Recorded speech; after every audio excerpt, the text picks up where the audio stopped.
Assalamualaikum warahmatullahi wabarakatuh. Selamat siang anak-anak. Bagaimana kabar kalian pada hari ini? Oke, Alhamdulillah jika kabar kalian pada hari ini baik-baik saja. Oke, perkenalkan nama ibu adalah Novia Nur Pratiwi. Kalian bisa memanggil ibu dengan Bu Novia. Nah, sebelum kita memasuki kegiatan pembelajaran kita pada siang hari ini, alangkah lebih baiknya kita memulainya dengan berdoa terlebih dahulu anak-anak. Nah, untuk itu mari kita berdoa menurut agama dan kepercayaan kita masing-masing. Berdoa dimulai. Berdoa selesai. Baik, pada pertemuan kita pada siang hari ini, materi yang akan Ibu sampaikan pada kegiatan pembelajaran kita hari ini yaitu peran Indonesia dalam menciptakan perdamaian dunia melalui organisasi internasional. Nah, kemudian Ibu akan menyampaikan tujuan dari pembelajaran kita pada siang hari ini. Nah, untuk tujuan yang pertama yaitu menjelaskan peran Indonesia dalam menciptakan perdamaian dunia melalui organisasi internasional. Lalu yang kedua, menyusun laporan hasil telaah peran Indonesia dalam menciptakan perdamaian dunia melalui organisasi internasional. Lalu yang ketiga yaitu yang terakhir adalah menyajikan laporan hasil telaah peran Indonesia dalam menciptakan perdamaian dunia melalui organisasi internasional.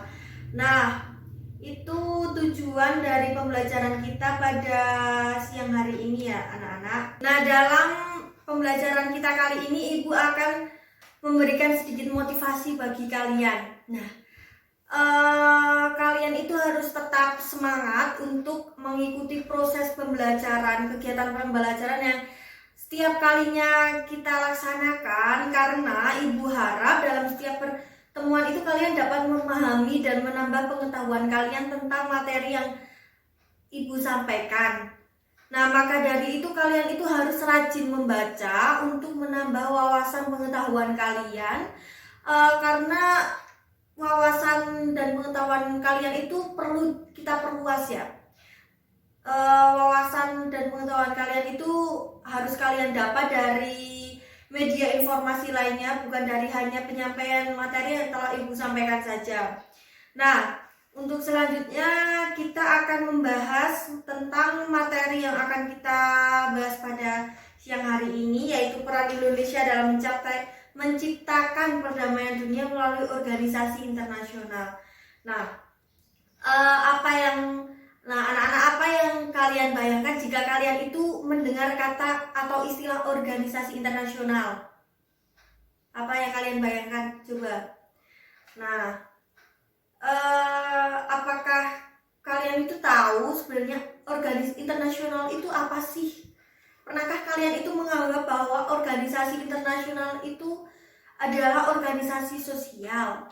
Nah, jika kalian pernah menganggap bahwa organisasi internasional itu merupakan organisasi sosial, maka anggapan kalian itu tidak sepenuhnya salah ya, dan juga tidak sepenuhnya benar.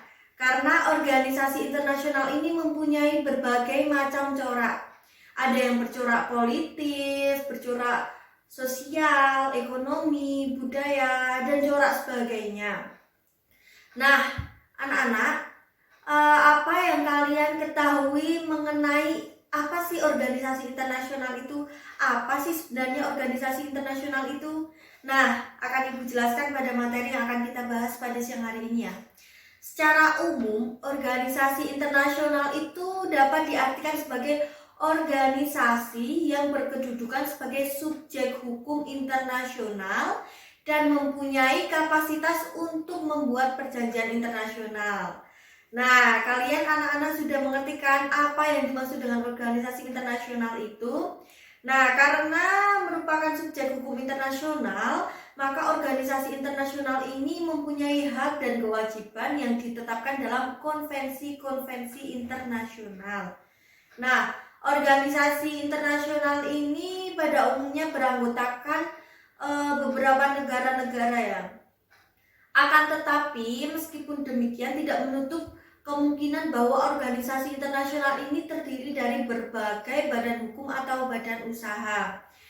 bergantung dari sifat organisasi tersebut. Nah, bagaimana lalu apa kalian anak-anak, apa kalian tahu bagaimana keterlibatan bangsa Indonesia ini dalam organisasi internasional ini? Apakah ada yang tahu keterlibatan Indonesia dalam organisasi internasional ini? Baik, akan Ibu jelaskan. Nah, keterlibatan Indonesia dalam organisasi internasional ini, Indonesia itu terlibat dalam berbagai organisasi internasional ini. Hal tersebut sebagai perwujudan dari komitmen bangsa Indonesia dalam menciptakan perdamaian dunia. Nah, maka dari itu untuk menambah wawasan kalian, berikut ini akan Ibu paparkan mengenai berbagai keterlibatan Indonesia dalam beberapa organisasi internasional. Nah, yang pertama itu ada peran Indonesia di Perserikatan Bangsa-Bangsa atau PBB. Nah, Indonesia ini resmi menjadi anggota PBB yang ke-60 pada tanggal 28 September tahun 1950 dengan suara bulat dari para negara anggota. Nah, hal tersebut ini terjadi kurang dari setahun setelah pengakuan kedaulatan oleh Belanda melalui Konferensi Meja Bundar atau KMB. Nah, Indonesia dan PBB ini memiliki keterikatan sejarah yang kuat. Mengingat kemerdekaan Indonesia ini kan diproklamasikan pada tahun 1945. Nah, tahun 1945 ini sama dengan tahun ketika PBB Perserikatan Bangsa-Bangsa ini didirikan. Jadi Indonesia dan PBB ini memiliki keterikatan sejarah yang sangat kuat karena persamaan tahun kemerdekaan Indonesia dan didirikannya organisasi PBB ini. Nah, lalu sejak tahun itu pula PBB ini secara konsisten mendukung Indonesia untuk menjadi negara yang merdeka, berdaulat, dan mandiri. Nah, peran PBB terhadap Indonesia pada masa revolusi fisik cukup besar seperti ketika terjadi agresi militer Belanda yang ke-1. Nah, Indonesia dan Australia mengusulkan agar persoalan Indonesia dibahas dalam sidang umum PBB. Nah, untuk selanjutnya PBB ini membentuk komisi 3 negara yang membawa Indonesia Belanda ke meja perundingan Renville. Nah, ketika terjadi agresi militer Belanda yang kedua, PBB membentuk UNCI yang mempertemukan Indonesia dengan Belanda dalam perundingan Romroyen. Nah, pemerintah Republik Indonesia ini mengutus Lambertus Nicodemus Palar sebagai wakil tetap dari negara Republik Indonesia yang pertama di PBB. Nah, Duta Besar Palar ini bahkan telah memiliki peran besar dalam usaha mendapatkan pengakuan internasional terhadap kemerdekaan Indonesia pada saat konflik antara Belanda dan Indonesia pada tahun 1947. Nah, Duta Besar Palar ini memperdebatkan posisi kedaulatan Indonesia di PBB dan di Dewan Keamanan. Nah, pada saat itu Palar hanya sebagai peninjau di PBB karena pada saat itu Indonesia belum menjadi anggota pada saat itu. Nah, pada saat berpidato di muka sidang Majelis Umum PBB ketika Indonesia diterima sebagai anggota PBB, Duta Besar Palar ini sangat berterima kasih kepada para pendukung Indonesia dan berjanji bahwa Indonesia akan melaksanakan kewajibannya sebagai anggota PBB. Nah, posisi wakil tetap Republik Indonesia ini dijabat hingga tahun 1953. Nah, sebagai negara anggota PBB, Indonesia ini terdaftar dalam beberapa lembaga di bawah naungan PBB. Lembaga tersebut itu misalnya ECOSOC atau Dewan Ekonomi dan Sosial, lalu ada ILO, Organisasi Buruh Internasional, maupun FAO, Organisasi Pangan dan Pertanian. Nah, salah satu prestasi Indonesia di PBB ini adalah saat Menteri Luar Negeri yaitu Adam Malik menjabat sebagai Ketua Sidang Majelis Umum PBB. Nah, untuk masa sidangnya ini pada tahun 1974. Nah, Indonesia ini juga terlibat langsung dalam pasukan perdamaian PBB. Nah, dalam hal ini Indonesia itu mengirimkan pasukan Garuda untuk mengemban misi perdamaian PBB di berbagai negara yang sedang mengalami konflik. Nah, pencapaian Indonesia di Dewan Keamanan DK atau PBB adalah ketika pertama kali terpilih sebagai anggota tidak tetap Dewan Keamanan PBB pada periode 1974 sampai dengan 1975. Nah, Indonesia ini juga terpilih untuk kedua kalinya menjadi anggota tidak tetap Dewan Keamanan PBB untuk periodenya yaitu pada tahun 1995 sampai dengan 1996. Nah, dalam keanggotaan Indonesia di Dewan Keamanan PBB ini, pada periode tersebut wakil tetap dari Republik Indonesia yaitu Nugroho Wisnumurti sudah tercatat 2 kali menjadi Presiden Dewan Keamanan PBB. Nah, yang terakhir Indonesia itu terpilih untuk ketiga kalinya sebagai anggota tidak tetap Dewan Keamanan PBB untuk masa baktinya yaitu dari tahun 2007 sampai dengan tahun 2009. Nah, proses pemilihan ini dilakukan Majelis Umum PBB melalui pemungutan suara dengan perolehan suara yaitu sebanyak 158 suara, dukungan dari keseluruhan 190 negara anggota yang memiliki hak pilih. Nah, perolehan suara ini mempunyai perolehan yang cukup besar bagi bangsa Indonesia. Nah, di Komisi Hukum Internasional PBB atau International Law Commission atau ILC, Indonesia ini mencatat prestasi dengan terpilihnya mantan Menlu Mochtar Kusuma sebagai anggota ILC pada periode tahun 1992 sampai dengan tahun 2001. Nah, pada pemilihan terakhir yang berlangsung pada sidang Majelis Umum PBB yang ke-61, Duta Besar Nugroho Wisnumurti ini terpilih sebagai anggota ILC yaitu pada tahun 2007 sampai dengan tahun 2011. Nah, setelah bersaing dengan 10 kandidat lainnya dari Asia dan terpilih kembali untuk masa tugasnya yaitu pada tahun 2012 sampai dengan 2016. Nah, Indonesia ini juga merupakan salah satu anggota pertama Dewan HAM dan dari 47 negara anggota PBB lainnya yang dipilih pada tahun 2006. Nah, Indonesia ini kemudian terpilih kembali menjadi anggota Dewan HAM pada tahun 2007 sampai dengan tahun 2010 melalui dukungan dari 165 suara negara anggota PBB. Nah, lalu yang kedua, peran Indonesia dalam ASEAN, Association of Southeast Asian Nations. Nah, Indonesia sebagai bagian dari Asia Tenggara khususnya dan dunia umumnya menyadari bahwa pentingnya hubungan kerjasama dengan negara-negara lainnya di berbagai belahan dunia ini. Nah, hal ini itu sesuai dengan yang tertuang dalam tujuan negara sebagaimana yang tercantum dalam Undang-Undang Dasar Negara Republik Indonesia pada tahun 1945 yaitu ikut melaksanakan ketertiban dunia, perdamaian abadi, dan keadilan sosial. Nah, maka untuk mewujudkan tujuan yang tercantum dalam UUD 1945 tersebut, Indonesia ini banyak berperan aktif dalam berbagai organisasi internasional, terutama di kawasan Asia Tenggara. Nah, selain itu Indonesia ini juga menjalin kerjasama bilateral dengan beberapa negara secara khusus. Nah, dalam menjalin hubungan internasional, Indonesia ini menggunakan politik luar negeri yang bebas aktif. Nah, dalam hal ini bebas itu mempunyai arti bangsa Indonesia bebas menentukan sikap yang berkaitan dengan dunia internasional. Lalu aktif dalam hal ini berarti Indonesia itu berperan secara aktif dalam memperjuangkan terciptanya perdamaian dunia dan berpartisipasi dalam mengatasi ketegangan internasional. Nah, lalu Indonesia ini adalah negara terbesar di Asia Tenggara dan memegang peranan penting dalam hal keamanan dan stabilitas di Asia Tenggara. Nah, Indonesia ini juga mempunyai peranan yang cukup besar dalam membentuk kesepakatan untuk menciptakan stabilitas regional dan perdamaian.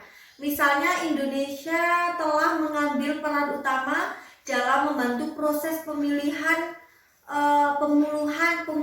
kembali demokrasi di Kamboja. Nah, selain itu Indonesia ini juga menjadi perantara dalam perdamaian di Filipina Selatan. Nah, Indonesia sangat berperan aktif dalam organisasi ASEAN ini. Nah, sebagai sesama negara dalam satu kawasan, satu ras, satu rumpun, hubungan negara-negara di Asia Tenggara seperti layaknya kakak beradik ya anak-anak. Nah, menyadari akan hal itu, lalu Indonesia ini menjadi salah satu negara pemrakarsa berdirinya ASEAN. Nah, peran Indonesia dalam ASEAN hingga saat ini tidak pernah surut. Nah, bahkan ASEAN ini menjadi prioritas utama dalam politik luar negeri Indonesia. Nah, Indonesia ini selalu aktif berpartisipasi dalam setiap penyelenggaraan konferensi tingkat tinggi atau KTT atau pertemuan-pertemuan ASEAN.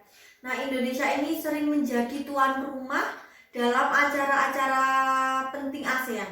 Nah, diantaranya akan Ibu jelaskan sebagai berikut. KTT ASEAN yang pertama yaitu diselenggarakan di Bali pada tanggal 24 Februari tahun 1976. Nah, dalam KTT ASEAN yang pertama ini menghasilkan dua dokumen penting ASEAN, yaitu yang pertama ada Deklarasi ASEAN Bali Concord 1 yang berisi berbagai program yang akan menjadi kerangka kerjasama ASEAN selanjutnya. Kerjasama ini meliputi pada bidang politik, bidang ekonomi, bidang sosial, budaya, dan keamanan. Lalu hasil yang kedua yaitu perjanjian persahabatan dan kerjasama. Nah, dalam perjanjian ini itu disepakati prinsip-prinsip dasar dalam hubungan satu sama lain. Nah, prinsip ini antara lain tidak campur tangan urusan dalam negeri satu sama lain, menyelesaikan perselisihan dengan cara damai, dan menolak penggunaan ancaman atau kekerasan. Lalu, pertemuan informal pemimpin Asia pertama yaitu diselenggarakan di Jakarta pada tanggal 30 November tahun 1996. Nah, pertemuan ini merupakan tindak lanjut dari keputusan yang dihasilkan dalam KTT kelima ASEAN di Bangkok pada bulan Desember tahun 1995. Lalu yang ketiga yaitu KTT ASEAN yang ke-9. Nah, KTT ASEAN yang ke-9 ini diselenggarakan di Bali juga, sama seperti KTT ASEAN yang pertama, tapi bedanya yang ketiga ini dilaksanakan pada tanggal 7 Oktober pada tahun 2003. Nah, dalam KTT ASEAN yang ke-9 ini menghasilkan Deklarasi ASEAN Bali Concord yang kedua. Nah, sebagai kelanjutan dari Bali Concord 1 yang ke-1 pada tahun 1976. Nah, Bali Concord 2 ini berfungsi memperkuat visi ASEAN pada tahun 2020. Nah, dalam Bali Concord 2 ini ditetapkan komunitas ASEAN yang didasarkan atas 3 pilar, yaitu Komunitas Keamanan ASEAN atau ASC, Komunitas Ekonomi ASEAN atau AEC, dan Komunitas Sosial Budaya ASEAN atau ASCC. Nah, negara-negara ASEAN ini menyepakati gedung sekretariat ASEAN ini bertempat di Jakarta. Nah, di gedung inilah Sekretaris Jenderal ASEAN ini bertugas. Lalu 3 orang tokoh dari Indonesia yang pernah menjabat sebagai Sekretaris Jenderal ASEAN ini, yaitu yang pertama ada H.F. Darsono yang menjabat pada tahun 1977 sampai dengan 1978. Lalu yang kedua ada Umarji Nyoto Wijono yang menjabat sebagai sekretaris ini pada tahun 1978 sampai dengan 1979. Lalu yang terakhir yang ketiga yaitu ada Rusli Nur yang menjabat pada periode tahun 1989 sampai dengan 1992. Nah, lalu yang terakhir yang ketiga yaitu keterlibatan Indonesia dalam organisasi internasional yaitu ada peran serta Indonesia dalam Gerakan Non-Blok atau GNB. Nah, bagi Indonesia, GNB ini merupakan wadah yang tepat bagi negara-negara berkembang untuk memperjuangkan cita-citanya, dan untuk itu Indonesia senantiasa berusaha secara konsisten dan aktif membantu berbagai upaya ke arah pencapaian tujuan dan prinsip-prinsip gerakan non-blok. Nah, lalu GNB ini mempunyai arti yang khusus bagi bagi bangsa Indonesia yang dapat dikatakan lahir sebagai negara netral yang tidak memihak. Lalu hal tersebut ini tercermin dalam pembukaan Undang-Undang Dasar Negara Republik Indonesia tahun 1945 yang menyatakan bahwa kemerdekaan adalah hak segala bangsa, dan oleh sebab itu maka penjajahan di atas dunia harus dihapuskan karena tidak sesuai dengan peri kemanusiaan dan peri keadilan. Nah, selain itu diamanatkan bahwa Indonesia ikut melaksanakan ketertiban dunia yang berdasarkan kemerdekaan, perdamaian abadi, dan keadilan sosial. Nah, kedua mandat tersebut juga merupakan falsafah dasar dari gerakan non-blok ini. Lalu, sesuai dengan politik luar negeri yang bebas aktif, Indonesia ini memilih untuk menentukan jalannya sendiri dalam upaya membantu tercapainya perdamaian dunia dengan mengadakan persahabatan dengan segala bangsa.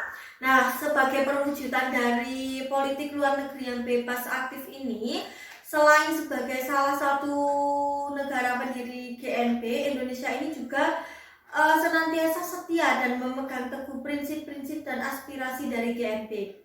Nah, sikap senantiasa setia dan memegang teguh prinsip ini secara konsisten ini ditunjukkan Indonesia dalam kiprahnya pada masa kepemimpinan Indonesia pada tahun 1992 sampai dengan 1995. Nah, lalu selama 3 tahun dipimpin Indonesia, banyak kalangan yang menyebut GNB berhasil memainkan peran penting dalam percaturan politik global. Lalu lewat Jakarta Message, Indonesia ini memberikan warna baru bagi pergerakan ini dengan meletakkan titik berat kerjasama pada pembangunan ekonomi. Nah, akan tetapi meskipun demikian, politik dan keamanan negara-negara sekitar tetap menjadi perhatian. Nah, dengan kontribusi positifnya selama ini, Indonesia itu sudah dipercaya untuk turut menyelesaikan berbagai konflik regional. Nah, antara konflik yang berdarah di Kamboja, gerakan separatis Moro di Filipina, dan sengketa di Laut Cina Selatan.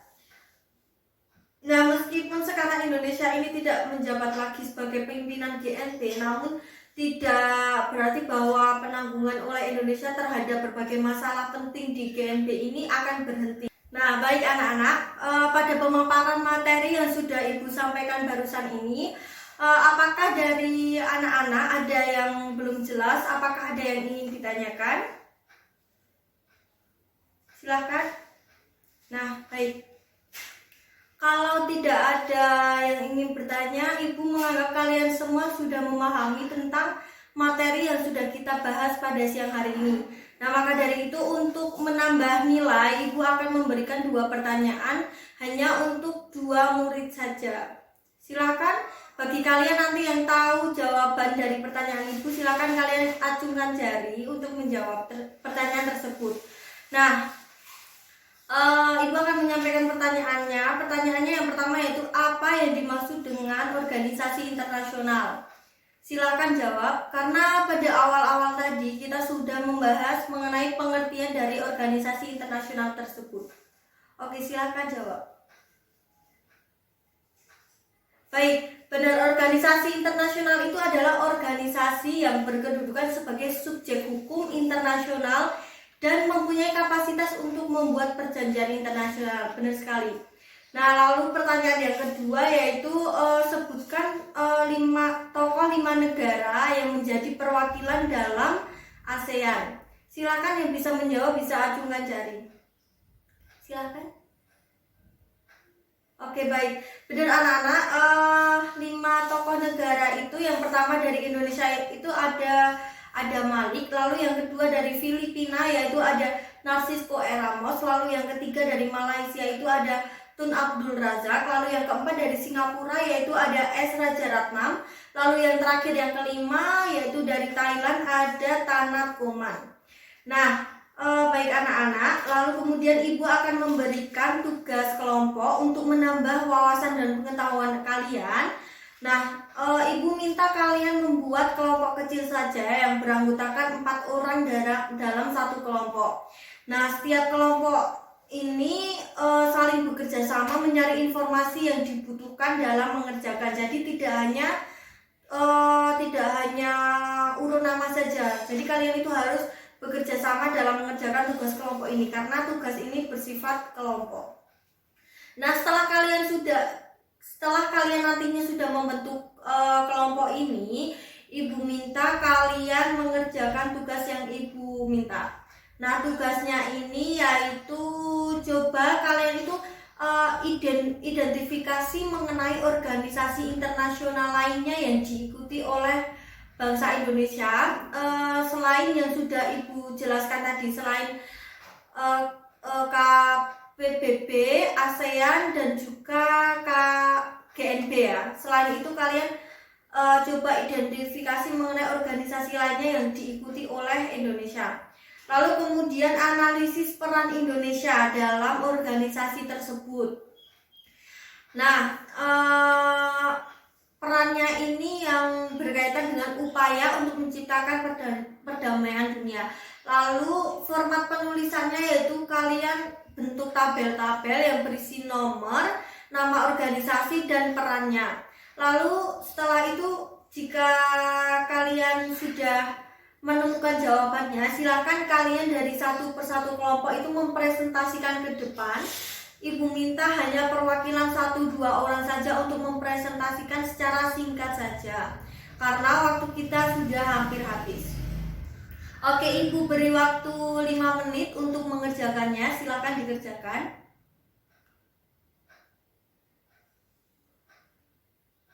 Baik, waktu sudah habis, waktu sudah 5 menit habis untuk mengerjakan tugas tersebut. Lalu ibu minta dari kelompok 1 untuk maju ke depan memaparkan hasil kerja kelompok kalian.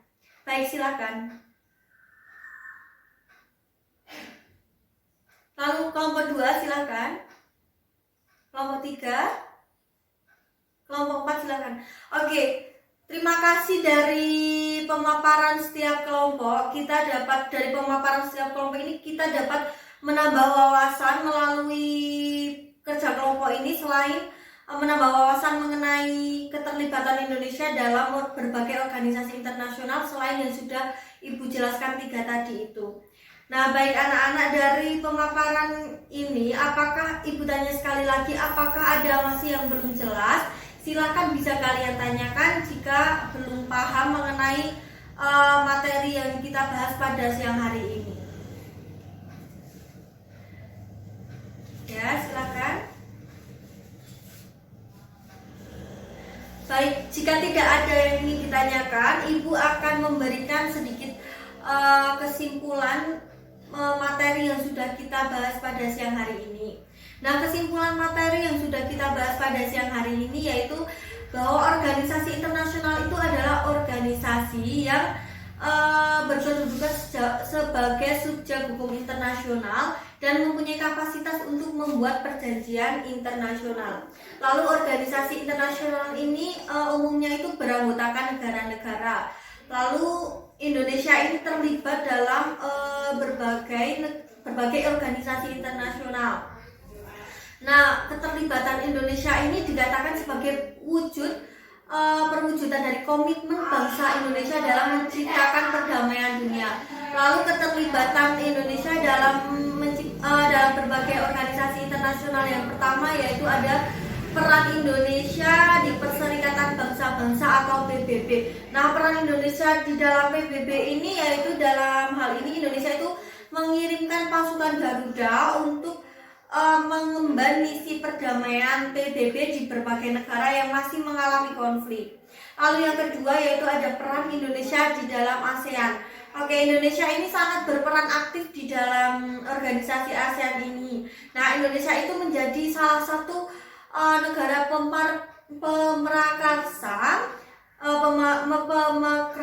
pemrakarsa berdirinya ASEAN. Nah, ASEAN ini menjadi prioritas utama dalam politik luar negeri Indonesia. Lalu yang ketiga, yang terakhir, yaitu peran Indonesia dalam gerakan non-blok atau GNB.